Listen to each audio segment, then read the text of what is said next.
Hello friends, welcome back to healthy lifestyle. இன்றைக்கி வீடியோவில் நாம் எதை பற்றி பார்க்க போகிறோம்னா, உங்களுக்கான ஜிம்மை நீங்கள் எப்படி தேர்ந்தெடுக்கிறது அப்படின்றதுல நிறைய பேர்கிட்ட நிறைய குழப்பங்கள் இருக்குது. அதுக்கான ஒரு சூப்பரான வீடியோ தான் நாம் இன்றைக்கி பார்க்க போகிறோங்க. இப்போ பலருமே ஃபிட்னஸில் ஈடுபாடு காட்டிகிட்டு இருக்காங்கன்னே சொல்லலாம். அதன் விளைவாக அங்கங்கே நிறைய உடற்பயிற்சி நிலையங்கள்னு சொல்லக்கூடிய ஜிம்முகளும் புதுசாக உருவாக ஆரம்பிச்சிருச்சு. உங்களுக்கான ஜிம்மை தேர்ந்தெடுக்கும் போது நீங்கள் கவனிக்க வேண்டிய முக்கியமான விஷயங்களை பற்றி நாம் இந்த வீடியோவில் இப்போ பார்க்கலாம். ஜிம்மில் சேர்றதுக்கு முன்னாடி ஜிம்முக்கும் உங்களோட வீட்டுக்கும் எவ்வளோ டிஸ்டன்ஸ் இருக்குன்றதை ஃபஸ்ட்டு தெரிஞ்சுக்கோங்க. அதிகமான தூரத்தில் இருக்கக்கூடிய ஜிம்மை நீங்கள் சூஸ் பண்ணிங்கன்னா அடிக்கடி டிரான்ஸ்போர்ட்டேஷன் காரணத்தால் நீங்கள் ஜிம்முக்கு போக முடியாமல் சுச்சுவேஷன் ஏற்படலாம்.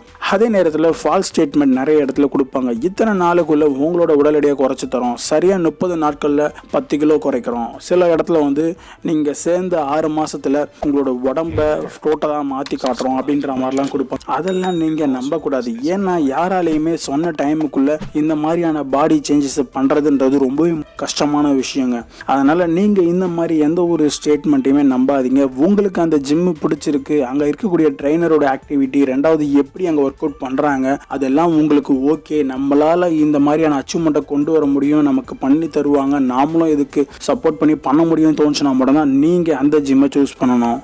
ஜிம்மை பொறுத்த வரைக்கும் வருஷத்துக்கு கட்டணும் அப்படின்னு சொல்லிட்டு இருக்குங்க. ஆஃபரில் இந்த மாதிரி கொடுப்பாங்க. நீங்கள் போன வேகத்தில் இந்த மாதிரி ஒரு ஸ்கீமை மட்டும் சூஸ் பண்ணாதீங்க. ஏன்னா வருஷத்துக்கு ஒரு தடவை பேமெண்ட்டு பரவாயில்லையே, கூட்டி கழித்து பார்த்தா கம்மியாக இருக்கேன்னு சொல்லிட்டு ஆர்வத்தில் இது மாதிரி பண்ணிடுவீங்க. ஆனால் ஒரு வருஷம் ஃபுல்லாக நீங்கள் ப்ராப்பராக போவீங்களான்றத கட்டாயமாக யோசிச்சுக்கோங்க. அதுக்குள்ளே என்ன வேணால் நடக்கலாம். ஸோ அதனால் நீங்கள் ஃபஸ்ட்டு அந்த ஜிம்மில் மாத கட்டணம்னு சொல்லக்கூடிய மாத சந்தா செலுத்தி நீங்கள் ஒரு 2-3 மாதம் போங்க.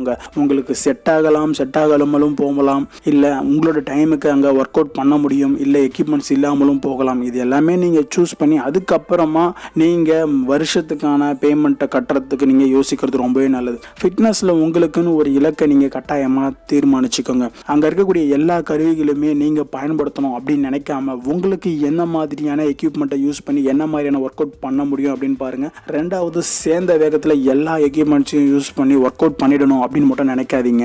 இந்த மாதிரி நினைக்கிறது ரொம்ப தவறான விஷயம். கொஞ்சம் கொஞ்சமாக ஒரு எக்யூப்மெண்ட்டாக கொஞ்சமாக நீங்கள் அடுத்தடுத்த ஸ்டெப்பு போகிறது உங்களோட உடம்புக்கு ரொம்பவே நல்லது. உங்களோட பாடியை நல்லா பில்ட் பண்ண முடியும். ஆரம்ப நிலையில், அதாவது பிகினஸாக இருக்கிறவங்க முடிஞ்ச வரைக்கும் ஒரு டீமாக ஜிம்மில் ஒர்க் அவுட் பண்ணுறது ரொம்பவே நல்லது. பலர் கூட சேர்ந்து ஒர்க் அவுட் பண்ணும்போது நம்மளோட ஒர்க் அவுட் மிஸ் ஆகாமல் இருக்கும்.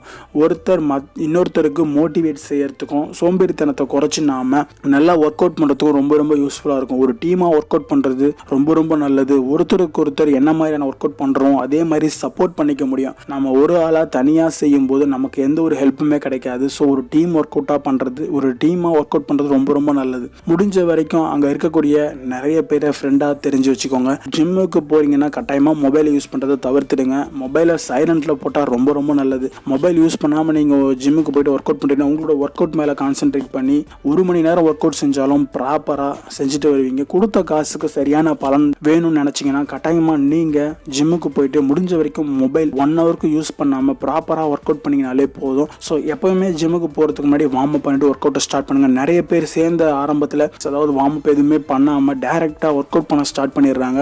ஒரு 2 to 3 days போகிறாங்க. அதுக்கப்புறம் கை வலிக்குது, கால் வலிக்குதுன்னு சொல்லிட்டு ஜிம்முக்கு ஒரேடியாக தடா போட்டுடுறாங்க. ஸோ இந்த மாதிரி இருக்காமல் நீங்கள் முடிஞ்ச வரைக்கும் ஜிம்மில் ப்ராப்பராக ட்ரெயினர் அவங்களோட கைடன்ஸோட ப்ராப்பர் ஒர்க் அவுட்ஸை பண்ணுங்கள். மினிமம் ஒரு 1 இயரில் நல்ல டிரான்ஸ்ஃபர்மேஷனை கொண்டு வர முடியும். என்ன மாதிரியான பாடியாக இருந்தாலும் நீங்களும் அதுக்கு சப்போர்ட் பண்ணி டயட் கரெக்டாக எடுத்தீங்கன்னா.